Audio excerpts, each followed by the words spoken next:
اشرح لي صدري ويسر لي أمري واهتم من لساني يفقه قولي ربي يسر ولا تعسر يا كريم لا حول ولا قوة إلا بالله لا حول ولا قوة إلا بالله لا حول ولا قوة إلا بالله العلي العظيم. وقال الله تعالى في كتابه العزيز أعوذ بالله من الشيطان الرجيم يا أيها الذين آمنوا كتب عليكم الصيام كما كتب على الذين من قبلكم لعلكم تتقون. أما بعد. Yang Musa pengurusi Qariah Masjid, Al-Fadil Tuan Imam serta pegawai-pegawai masjid, barisan ahli jawatan kuasa masjid, seorang muslimin, muslimat, sedang jemaah yang mati Allah. Alhamdulillah, syukur kita kepada Allah Subhanahu wa taala dapat kita sama-sama solat berjemaah dan sama-sama kita mengimarahkan masjid, manahkan Allah pada kita. Di samping kita ambil sedikit dalam kuliah ni berhubung dengan puasa Ramadan. Kita ambil ulang kaji balik pasal apa.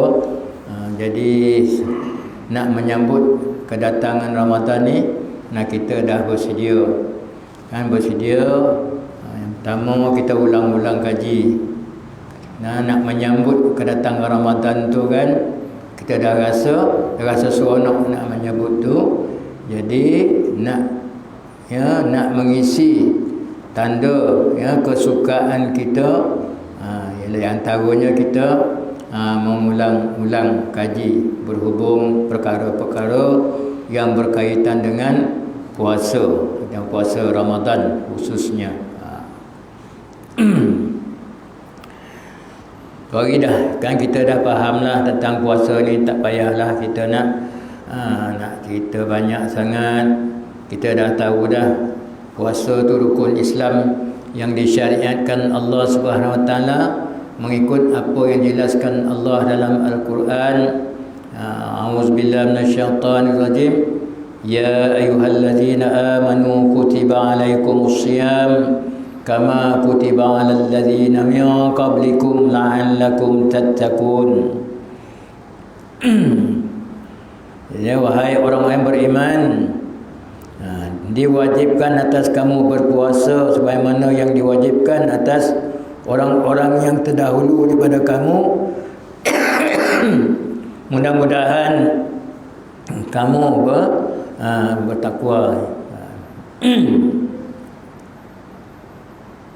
Dan dalam hadisnya pula kan, sabda Nabi sallam, bunyal Islam ala khamsin, iaitu katanya Islam tu dibina atas lima perkara.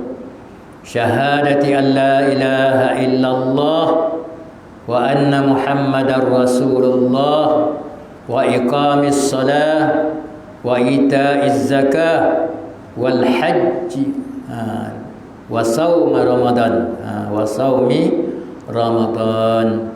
Islam itu terbina atas 5 perkara. Yang pertama, mengakui bahawa tidak ada Tuhan melainkan Allah, tiada Tuhan yang disembah melainkan Allah, dan Muhammad adalah utusan Allah. Kemudian mendirikan salat, mengeluarkan zakat, menunaikan haji dan puasa pada bulan Ramadan. Itu ikut hadis itulah kan, mengucap 2 kalimah syahadat, mendirikan sembahyang, zakat, haji, last kali wasaumi Ramadan, dan puasa pada bulan Ramadan. Begitu juga sabda Nabi sallam kepada Arabi, iaitu kepada Arab Badui yang telah bertanya baginda sallam, Kata dia, beritahu kepada aku puasa yang telah dipadukan oleh Allah ke atas aku. Menjawab baginda, puasa bulan Ramadan. Tentang puasa tu, puasa mana yang dipadukan tu? Maka jawab Nabi, puasa bulan Ramadan. Itu ada puasa fardu yang difardukan. Jadi wajiblah. Itu tentang apa hukum dia meninggalkan puasa dan apakah hikmahnya dan faedah kita berpuasa. Semua tu dah kita jelas, kita dah faham dah kan. Macam pula tentang penetapan penetapan nak mula puasa tu, ru'yah, tengok anak bulan ataupun hisab kan. Dan kemudian wajib kan, syaratnya, syarat wajib puasa tu mestilah orang Islam, taklif, tiada keuzuran, dia tak uzur yang yang mengharuskan dia meninggalkan puasa. Contoh dia macam dah terlampau tua sangat kan, dah tua, memang tak teraya puasa dah, mana diharuskan dia berbuka. Begitu juga yang berada dalam keadaan haid, perempuan yang haid ataupun nifas kan, melahirkan anak kan, mana-mana bahagian waktu siang. Begitu juga kan, dia tak boleh puasa hari itu sebab dia pengsan ataupun hilang akal, dia gila ke ataupun pitam. Jadi itu termasuk jumlah keuzuran.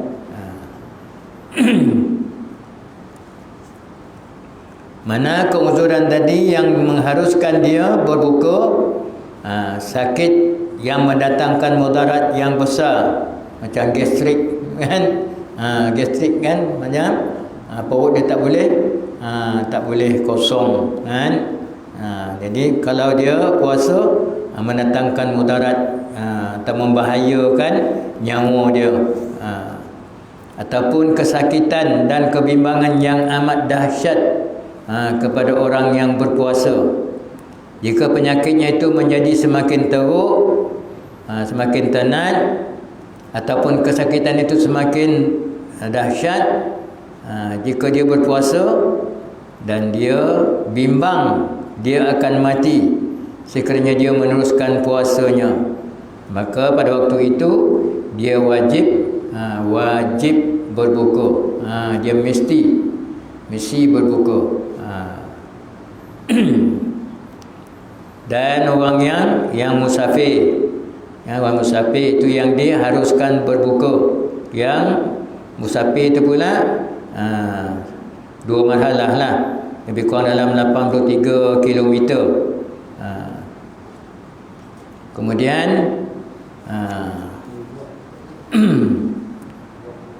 tidak mampu berpuasa, oleh itu dia tidak wajib berpuasa disebabkan terlalu tua atau sakit yang tidak ada harapan sembuh. Kerana puasa hanya wajib terhadap orang yang puasa. Puasa ni yang mampu melakukannya. Firman Allah Subhanahu wa taala, wa 'alal ladzina yutiqunahu fidyatun ta'amu miskin. Dan wajib atas orang-orang yang tak terdaya berpuasa kerana tua dan sebagainya, membayar fidyah dengan memberi makan orang-orang miskin. Mana dah tua sangat tak terdaya tu, mana hari-hari dah dia kena keluarkan kan, secupak satu hari kan. Kalau sebulan tu 30 cupak. 30 cupak tu lebih kurang, secupak tu lebih kurang 600 gram lah, lebih kurang 600 gram. Kalau 30 hari tak puasa tu 30 hari, mana kenalah kali 30, 600 kali 30 berapa tu? 6 kali 3 18,000. 1,000 pantai ke? Kan? 1,800 gram. berapa kilo tu. Bagilah pada kilo kan. Tu buatlah ke kira kan. Bayar siap-siap. Ibnu Abbas radhiyallahu berkata yang dimaksudkan ialah orang lelaki dan perempuan yang terlalu tua. Keduanya tidak mampu untuk berpuasa. Baik lelaki maupun perempuan tu kan, dia telah terlalu tua, dia tak mampu berpuasa. Jadi kedua-duanya hendaklah menggantikan setiap hari puasanya dengan memberi makan seorang fakir miskin. Bagi ke seorang lah. Jumpa fakir miskin tu bagi satu hari 600 gram.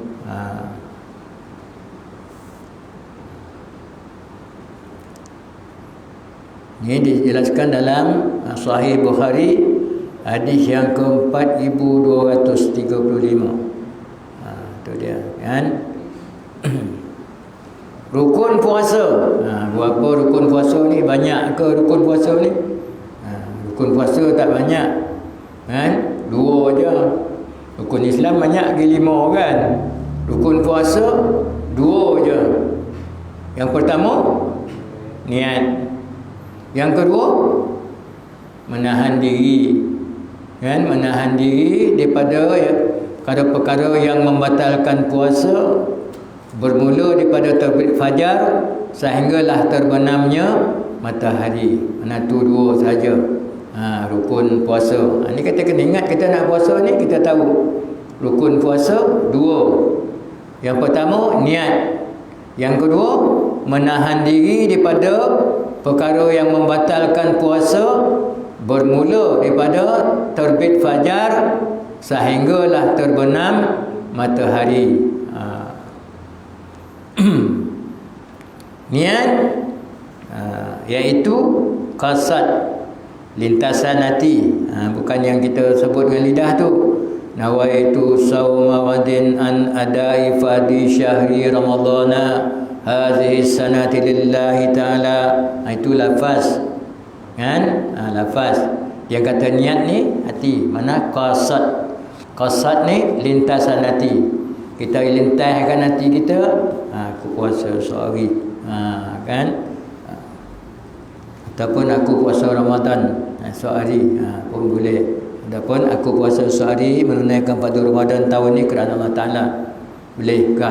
Kita tak kira lah kan, kita lintahkan dalam hati kita lafaz tu untuk kita nak faham tentang apa yang hati kita nak lintah dalam hati kita tu. Sama juga sembahyang pun kan, dalam waktu kita bersalam Allah, dalam surah Al-Ram tu kita lintahkan aku sembahyang fardu maghrib 3 rakaat kan, ikut imam. Ialah qasad. Maksud lintasan hati untuk melakukan puasa. Mana qasad ni, mana tempat dia? Tempat niat tu di hati. Niat tu qasad, tempat dia di hati. Tak cukup dengan hanya melafazkannya dengan lidah. Dengan lidah tu tak boleh kira. Kan, yang dikira yang kita lintah dalam hati kita tu. Tu yang kira mengsahkan puasa kita dan mengsahkan sembahyang kita. Ya, tidak memadai dengan lidah, dengan lafaz dengan lidah, dan tidak disyaratkan melafazkannya. Nak lafaz pun bukan sebagai satu syarat kan. Itu semua macam kita nak menyebut tu saja, biar hati kita kan boleh, hati kita boleh ikut apa yang kita cakap tu. Jadi melafazkan nawaitu shauma wadin tu bukanlah syarat ya, bukanlah salah satu syarat. Dalil wajib niat ialah sabda Rasulullah, innamal a'malu binniyat. Sesungguhnya setiap amalan itu berdasarkan dengan niat. Mana apa saja amal ibadah yang kita lakukan mengikut pada niat kita. Ni aku puasa, ni aku salat, aku sengaja saja aku berpuasa, sengaja aku solat, segala aku mengerjakan haji, haji aku zakat, kan? Kita zakat pun niat juga. Haji aku zakat kerana Allah Ta'ala. Kita lintahlah mati. Tak payahlah kita jumpa dekat amil tu, saja aku bayar zakat kerana Allah Ta'ala. Itu lafaznya kan. Tapi lintasan hati itu nak ada. Tak bolehlah kita kata kan, dah. Amil tu tak faham pula kan. Apa yang dah kita kan. Tutup cakap, tutup faham amil je lah kan. Tapi kita nak mengeluarkan tu, dah berkata hati kita, inilah harga beras fitrah yang wajib tadi aku dan tanggung aku pada tahun ni. Kita mengeluarkan, dah lintas dalam hati kita dah kan. Yang tu yang ambil tadi kita lafaz saja untuk menentukan. Kalau fitrah tu fitrah lah untuk diri kan, untuk tanggungan. Kalau zakat harta tu itu jugalah. Dekat-dekat amil pun, kau pergi pejabat pun lapat jugalah kan. Tapi kita dah lintas hati kita, kita bayar tadi. Kita tanya kat pusat zakat tu, duit saya ada banyaknya. Tahun ni saya kata tahun lepas 14,000 kan, 14,784 ringgit kan. Dia punya nasab dia, ada duit simpan 14,700 itu, ada 15,000 ke, dah wajib lah zakat tu. Pergi pejabat zakat kan, ataupun jumpa amil zakat dalam karya apa, ada lantik amil zakat harta. Jumpa share-nya, ada simpanan sebanyaknya, berapa zakat ni? Dia kata dia, ni konolah bagian 2.5% kan, 2.5% daripada duit simpan kita tu. Kita dah tahu dah kira dah. Ingat ke kira dia 2.5 kan. Kalau ada 15,000, bagilah 2.5 keluarkan ya. 2.5% tu zakat. Tahulah ni zakat harta bagi saya tahun ni kerana Allah Ta'ala. Kita dalam hati kita tu, kita dah tahu 2.5 banyak mana. Kata-kata 100 lebih ke, 115, 120 ke apa ke, kita keluarkan tu, dah lintas hati kita. Inilah zakat harta bagi aku tahun ni kerana Allah Ta'ala. Ataupun inilah zakat aku tahun ni kerana Allah Ta'ala. Pun tak apa. Kita di tengah puasa kan. Ni pergi ke zakat pula. Kemudian tentang berniat tu pula, tak bolehlah siang, mestilah malam hari ya. Hendaklah dilakukan qasad tadi pada kita lintas dalam hati kita pada waktu malam ya, iaitu bermula daripada maghrib tu kan, terbenam matahari sampailah sebelum terbit fajar kan. Kalau dah terbit fajar baru nak niat tak boleh dah. Dia sebelum terbit fajar kita makan sahur tu kan, sampai habis sahur, selepas sahur tu tak boleh dah kan. Masuk waktu menahan diri tu tak boleh niat dah. Jadi niat ni sebelum mula menahan diri. Sekiranya dia tidak berkasad, tidak lintihkan dalam hati untuk melakukan puasa kecuali selepas terbit fajar, maka batallah niat dan batallah puasanya. Jadi niat tu tak sah, maka puasa hari pun tak sah. Kalau dah terbit fajar, kalau anak cucu tak apalah, dia cakap dengan mulut kan, pasal kita nak mendidik dia kan. Kalau kita ni tak sebut pun tak apa. Mungkin kita lintas saja aku puasa Ramadan tahun ni kerana Allah Ta'ala. Ya, saja aku puasa esok ni, puasa Ramadan sehari tahun ni kerana Allah Ta'ala. Kita lintas gitulah mati kita tu.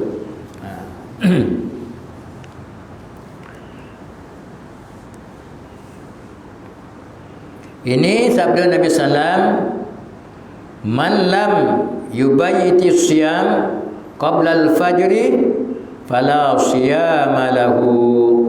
Barang siapa yang tidak niat puasa sebelum fajar, maka tidak adalah puasa baginya. ya, daripada hadis Nabi sallallahu alaihi wasallam. Kemudian penentuan puasa tu tak payahlah kita baca kan, kita ikut kan, kita ikut pemerintah ya, kerajaan kata puasa kita pun berpuasa lah.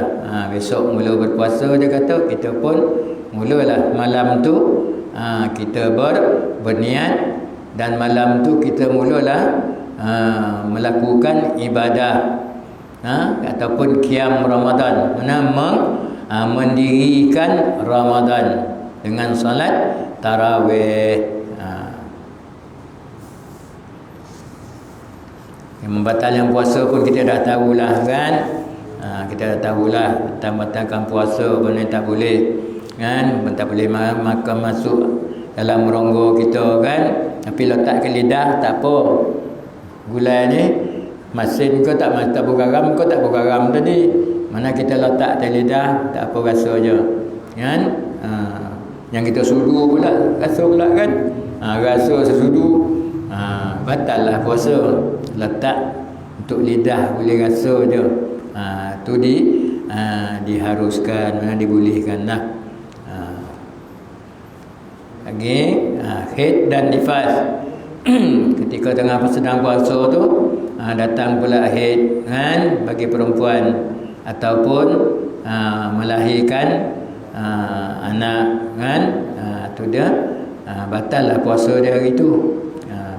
Kemudian gila kan, gila ataupun dia murtad, keluar Islam kan, mana tahu terlintas hati dia nak keluar Islam, maka batal lah puasa dia tu. Ini penghalang daripada dia sah berpuasa. Kerana orang berada dalam keadaan ini tidak mempunyai keahlian ataupun kelayakan untuk beribadah. Orang gila dia tak layak untuk beribadah. Begitu juga orang yang keluar Islam ataupun orang kafir, dia tak layak untuk beribadah. Kemudian adab-adab puasa. Tahulah kita macam mana kita nak menjaga puasa kita tu, supaya puasa kita tu elok cantik, bersih je. Itu tu mengelakkan perkara yang dimakruhkan. Puasa mempunyai adab yang banyak, cuma diringkaskan di sini seperti berikut. Menyegerakan berbuka, iaitu dia adab puasa tu kan, menyegerakan berbuka. Ini dilakukan sejurus setelah diyakini tenggelam matahari. Dalilnya ialah hadis yang diriwayatkan oleh Bukhari kan, la yazalun nasu bi khairi ma ajjalu fitrah. Manusia akan terus berada dalam kebaikan selagi mana mereka terus menyegerakan berbuka. Mana kita segera berbuka tu, mana kita sentiasa dalam kebaikan. Jangan lambat-lambat kan, tunggulah dulu kan. Kita mudah dah ada TV apa semua, kadang masjid azan kan, dah ada dah waktu-waktu berbuka tu. Tak payahlah kita nak tengok matahari dah masuk atau tak masuk kan, tak payahlah kita nak apa, semuanya dah dipermudahkan untuk kita. Ini dijelaskan oleh Abu Daud, katanya kana yuftiru qabla an yusalli ala rutubat fa in lam yakun fa'ala tamaratin fa in lam yakun hasawatin min ma fa innahu tahurun. Nabi SAW berbuka sebelum salat maghrib. Janganlah sembahyang maghrib dulu baru nak buka. Ya, Nabi SAW dia berbuka sebelum salat maghrib dengan beberapa biji kurma basah, buah tamar yang basah tu. Sekiranya tak ada kurma basah, maka baginda berbuka dengan tamar kering. Dia yang basah tu dulu kan. Kalau tak ada, tamar kering. Sekiranya tak ada juga, maka baginda menghirup beberapa teguk air. Sesungguhnya ia adalah suci. Nabi teguk, kalau air sejuk ke apa ke, Nabi teguklah beberapa teguk. Kemudian Nabi pun solat maghrib. Kita memang bukalah, tapi sembahyang maghrib tu kan dah hujung, dah baru maghrib, dah terlampau konyang, dah tak terayu kan. Mana kita apalah, buka sikit kan. Kemudian kita solat dulu maghrib. Lepas tu barulah kita nak berselor lah kan, nak makan ke, nak apa ke. Pulang pada kita, nak selanai ke, nak kena buah tamar ke, tak kira kan. Nabi pun buka dengan air, tak ada tamar pun dia buka dengan air kan. Kita tak ada buah tamar hari tu, tak macam mana, tak boleh, lupa nak boleh kan, tak cari dah tak ada, bukalah dengan air kan. Mana dulu pun tak kisah ya, sama ada nak buka tamar buka dengan air ke apa, tak ada ya. Janji benda tu kita batal, kita buka puasa kita tu dulu lebih pada awal waktu, mana kita segera akan buka tu, walaupun seteguk air ataupun 3 teguk air. Kemudian sahur. Sahur ni kena lambat sikit. Sahur bermaksud makanan yang dimakan pada akhir malam.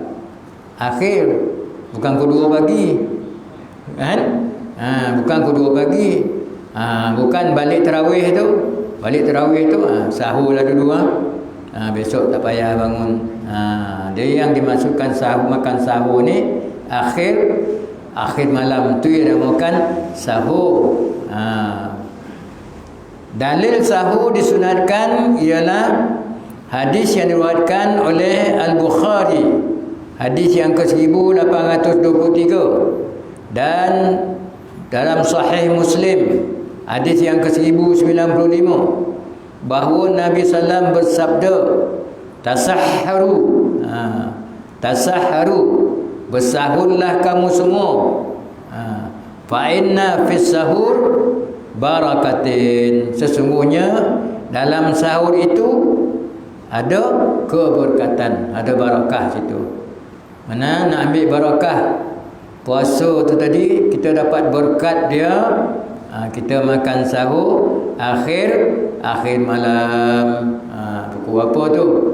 Pukul 5 boleh dah kita makan kan. Pukul 5 boleh dah makan kan. 5.20 kita berhentilah kan. Kita berhenti. Lepas tu kita nak mandi ke, nak apa ke, kita dah bersiap untuk solat subuh, siap nak pergi berjemaah subuh dah. Ya, kita puasa ni kita ambil kelebihan Ramadan tu kan. Sampai 70 kali ganda kan. Satu sembahyang kan dalam bulan Ramadan sama dengan 70 kelebihan. Hikmah disunatkan sahur adalah untuk menguatkan diri melakukan puasa. Tak adalah lemah sangat.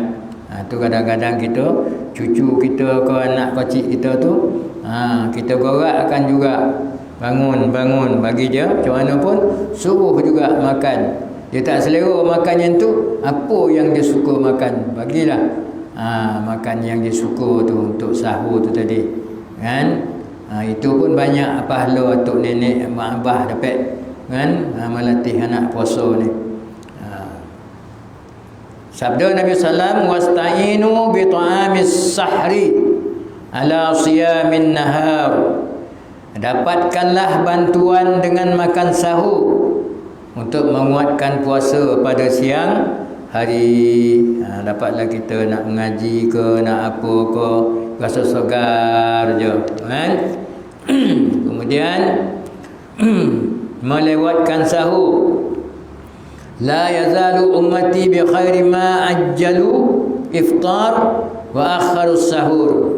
Umatku terus berada dalam kebaikan selagi mana mereka menyegerakan berbuka puasa dan melewatkan bersahur. Kemudian adab puasa tu kan, meninggalkan kata-kata yang mesti dijauhi. Banyak, lebih baik kita banyak diam dalam bulan puasa tu kan.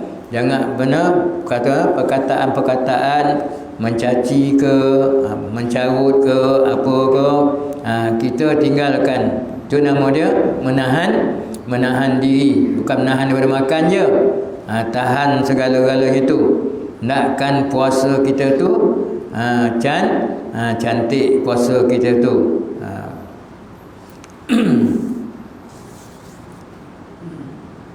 Mandi pula, mandi junub sebelum fajar. Tiba dalam bulan Ramadan ni puasa kan. Mandi junub sebelum fajar. Ini dilakukan untuk memastikan dirinya bersih daripada awal puasa lagi. Kan? Lepas makan sahur tu, waktu ada lagi tu, pergi cepat mandi. Aku tak mandi dulu baru makan sahur. Sebab kita waktu mula menahan diri tu, waktu imsak tu mula menahan diri tu, kita dah dalam keadaan suci, kan? Dalam keadaan bersih, suci daripada hadas besar, kan? Dan juga suci pada hadas kecil pun bagus. Ambil wuduk, kan? Siap-siap untuk kita nak bersedia dah, untuk kita nak bergerak, pergi ke masjid ke surau ke, untuk kita berjemaah subuh. Mesti dirinya bersih pada awal puasa lagi. Ini bermakna junub tidak menidakkan puasa, tetapi yang lebih afdal ialah menyelesaikannya sebelum fajar. Dah selepas fajar pun tak adalah puasa tu tak sah. Puasa tu tetap juga sah, tapi fadilat dia tu, kan? Mana kita sepatutnya kita dah bersih, kan? Kita dah bersih sebelum mula berpuasa, mula melakukan puasa tu, kan? Ini sebelum terbit fajar tu.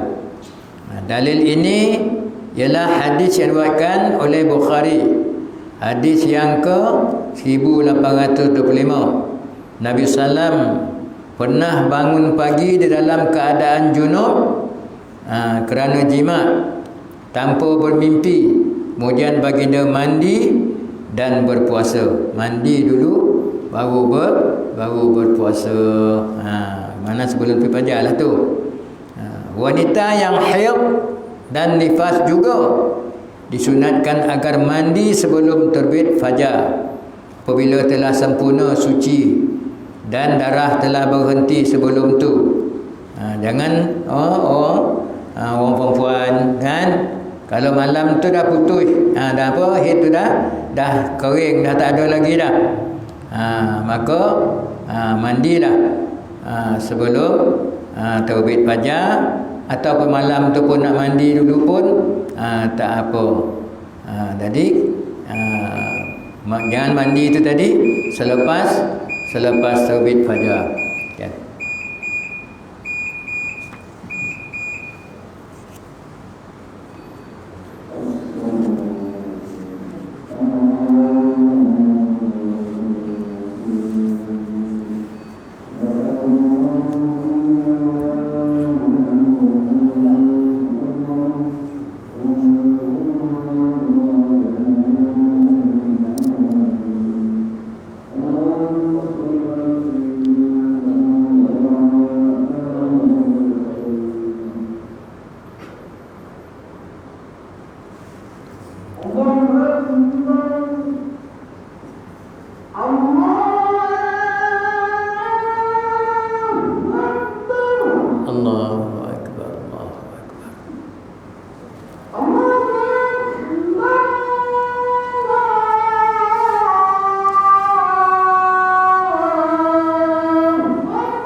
Asyhadu anna Muhammadar Rasul.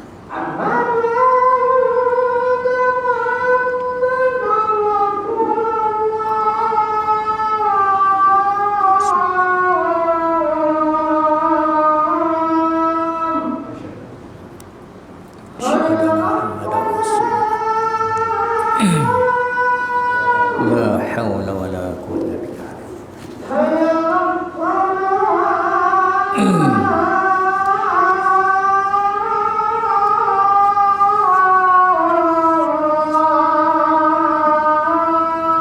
La haula wala la haula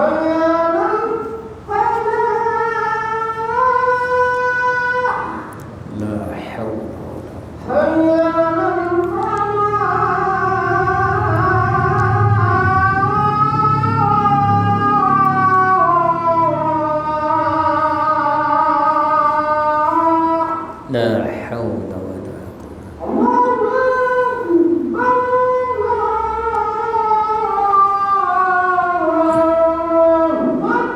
Allahu akbar.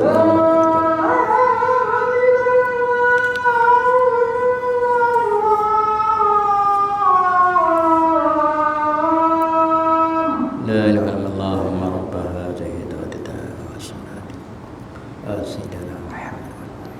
La haula wala haula. Jadi banyak benda-benda yang tu kita ambil tu, tinggalkan sikit, kita ambil yang penting sikit berhubung dengan qada puasa Ramadan, fidyah dan kafarah. Kan kita banyak puasa tinggal kan kena. Okey. Qada puasa ni, qada puasa Ramadan, fidyah dan kafarah. Orang musafir dan orang sakit, sesiapa yang meninggalkan puasa Ramadan, dia musafir, dia boleh tak puasa, dibenarkan berbuka, apapun diharuskan berbuka. Orang musafir dan orang yang sakit kan. Jadi dia tak puasa, meninggalkan puasa Ramadan tadi dengan sebab sakit ataupun dia musafir. Dia wajib mengqadanya sebelum datang bulan Ramadan tahun berikutnya. Tahun lepas 1441, ni 42 kan, 1441 tu hari ada tinggal sehari ke 2 hari ke puasa. Naklah kita qada sebelum masuk Ramadan ni. Kan orang perempuan kan, orang lelaki banyaklah, ataupun orang lelaki pun sakit ke demam ke apa ke, tak tahan sangat tu, ikut ada tinggal. Mana sebelum ni, sebelum datang Ramadan ni, gantilah 2 hari buat 2 hari kan. Sekiranya dia tidak mengqada'kannya, sekiranya tak ganti, tak diqada', yang disebabkan ambil ringan, ya, sebab ambil mudah, ambil ringan dengan perkara ini sehingga masuk bulan Ramadan tahun 1442 nya kan, 13 bulannya kan. Sebelum 13 ni ganti cepat.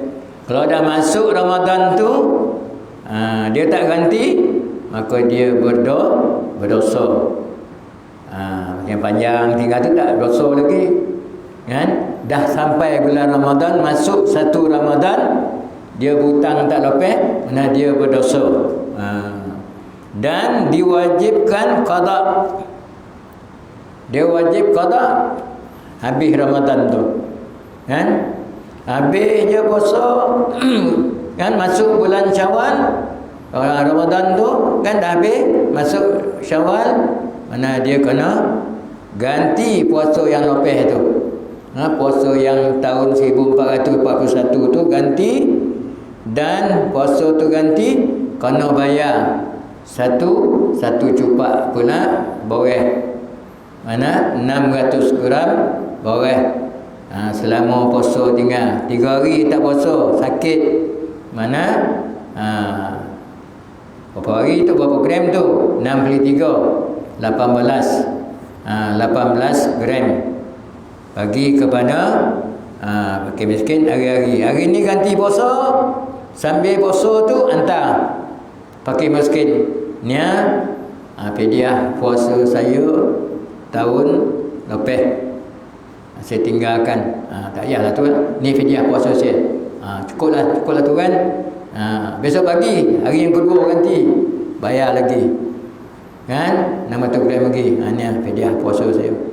Kan? Hari yang ketiga. Kan? Kita bayar, kita ganti puasa. Dalam kita puasa tu bayar fidyah tu juga. Puasa dan fidyah. Kan? Itu kalau melangkaui tahun. Ya, kalau tak ganti dalam tahun tu. Dia qada dan fidyah. Fidyah, apa dia fidyah tu? Fidyah ni ialah memberi makan kepada orang-orang fakir. Itu makanan tadi lah, makanan asasi. Makanan asasi kita apa? Boreh. Makan kita boreh kan? Nasi.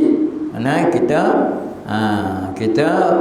fidyah dengan beras. Iaitu dengan secupak makanan asasi untuk setiap satu hari yang ditinggalkan. Setiap satu hari yang tinggal tu ganti dengan puasa, ganti fidyah pun bayar. Perkara ini bertambah dengan bertambahnya tahun. Puasa tahunnya tak ganti, masuk 43 harapan. Puasa ganti satu kan? Puasa tak adalah tambah kan, tapi fidyah tu bertambah. Jadi dua, sebab dua tahun. Kalau 10 tahun kalilah, buatlah kira. Ya, yang dulu-dulu kita tak puasa dulu, umur 15 tahun kita balik tu. Banyak puasa tinggal. Kan? Sebelum kita mati ni bayar cepat. Benda boleh boleh bayar. Boreh ada, boleh mampu lagi nak beli boreh. Kan? Kita bayar. Kan? Kita jangan lupa. Kan? Tu kira tahun ni berapa tahun? Dalam kali. Kan? Kalau kita umur 20 tahun, 25 tahun barulah kita tak pernah tinggal. Kan? Baru kita tak pernah tinggal puasa.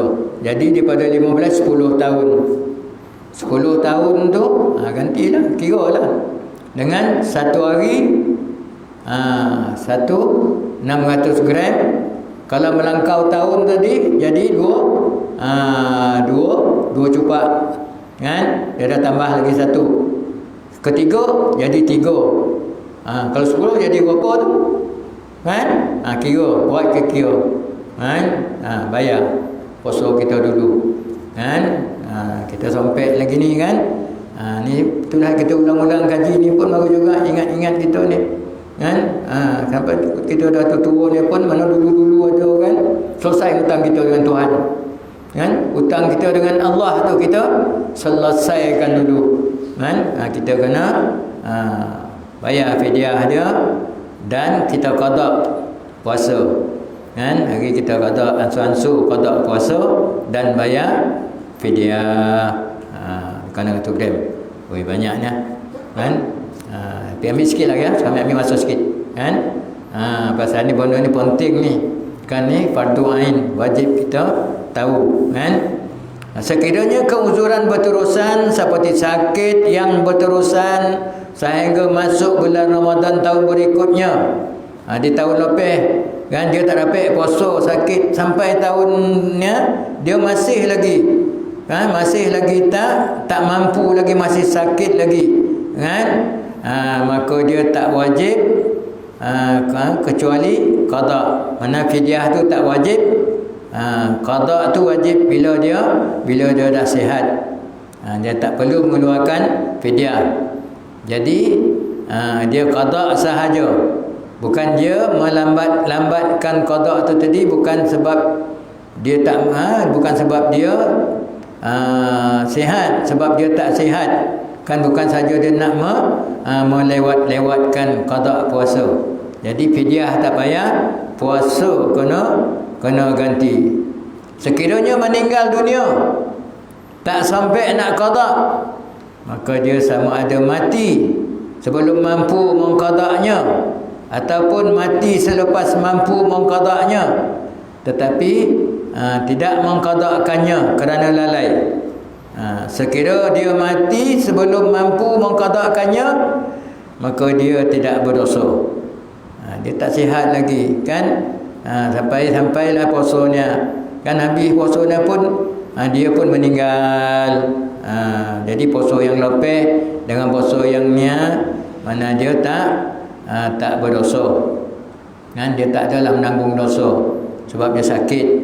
Jadi tak perlu minta tolong orang lain qadakan bagi pihaknya, kerana dia bukan dikira melalaikan puasa sebab dia uzur sakit.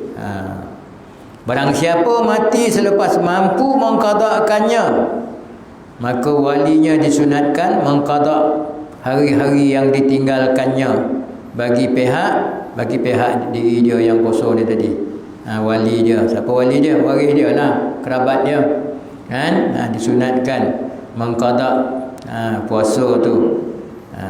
Maksud wali di sini ialah kaum kerabatnya. Dalilnya ialah hadis yang diriwayatkan oleh Bukhari, hadis yang ke-1851, dan dalam Sahih Muslim hadis yang ke-1147 daripada Aisyah, Sayyidina Aisyah radhiyallahu anha, bahawa Rasulullah telah bersabda, "Man mata wa alaihi siyamun samana anhu waliyuhu." Barang siapa yang mati dan dia masih ada puasa yang tidak diqada, maka walinya lah yang berpuasa bagi pihak dirinya. Kan? Ini dia dah sihat tapi dia menangguh-nangguhkan qada puasa. Tapi kalau dia tak sihat kan, dia meninggal, dia tak berdosa dan tak payah orang lain lagi nak mengqada puasa dia. Tu Allah tanggung kan, Allah bagi rahmat untuk dia. Dia tak payah puasa. Dan hadis yang kedua dalam Sahih Bukhari juga, hadis yang ke-1852, dan dalam Sahih Muslim hadis yang ke-1148, meriwayatkan daripada Ibnu Abbas radhiyallahu an. Tadi daripada Sayyidina Aisyah, ini daripada Ibnu Abbas. Kata dia, seorang lelaki telah datang menemui Nabi sallam. Dia pun berkata kepada Nabi sallam, "Ya Rasulullah, sungguhnya ibuku telah mati dan dia meninggalkan 1 bulan puasa. Apakah aku perlu mengqadakannya bagi pihaknya?" Maka jawab Rasulullah sallam, "Ya." Ya. Hutang Allah lebih berhak untuk dijelaskan. Itulah kan. Jadi itulah kita yang masih sihat ni, eloklah kita hati-hati dengan puasa kita. Cuba kita ingat banyak puasa yang kita tinggal. Terlebih ganti tak apa, jangan tu kurang ganti kan. Terlebih ganti tak apa, lebih tu dikira sedekah je. Ya, kita yang lalai kan, nak buat macam mana kan. Tapi kita soho kat ganti. Tiba masanya kita tak mampu nak ganti, sakit pula. Itu terserahlah kepada Allah SWT. Dengan syarat kita nak ganti kan, kita nak ganti, tapi dengan takdir Allah kan, kita tak sempat nak ganti kan. Itu serahlah kepada Allah Subhanahu Wa Taala. Mudah-mudahan dia mendapat keampunan dan dapat rahmat daripada Allah Subhanahu Wa Taala. Banyak lagi tentang kifarah ni ya. Takat ni lah dulu. Ni sikit-sikitlah kita ambil bayang-bayang dulu kan. Untuk kita ambil permulaan kan. Patut minggu tu hari dah kita dah mulai mula kita bab puasa ni kan. Kita terlepih pandang pula, tak ingat sibuk dengan Rajab ni kan.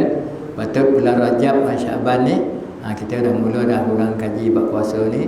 supaya kita tambah faham kan. Orang nak bagi haji pun kena khusus, kena khusus haji kan. Kita nak puasa pun kena juga ulang kaji pasal benda ni ibadah. Tu dia katakan fiqh ibadah kan, fiqh ibadah, kepahaman kita tentang ibadah puasa. Wallahu alam. Itulah yang mampu saya sampaikan untuk malam ni. Mana yang kurang, itulah kelemahan saya. Mana tip-tip yang daripada Rasulullah tadi, itulah yang sama-sama sebagai panduan kita untuk kita nak meringankan diri kita, mati kita tu dapat kita ringankan, taklah berat sangat dosa kita tu. Wallahu alam. Al-Fatihah. Bismillahirrahmanirrahim. Ar-Rahmanirrahim. Maliki yaumiddin. Iyyaka na'budu wa iyyaka nasta'in. Shiratal mustaqim. Shiratal ladzina an'amta 'alaihim ghairil maghdubi 'alaihim waladdallin. أعوذ بالله من الشيطان الرجيم. بسم الله الرحمن الرحيم. يا صاحبي أجمعين. اللهم زدنا علما، اللهم زدنا علما، اللهم زدنا علما، اللهم ارزقنا فهما، اللهم ارزقنا فهما، ارزقنا فهما. اللهم اهدنا الصراط المستقيم صراط الذين أنعمت عليهم غير المغضوب عليهم ولا الضالين.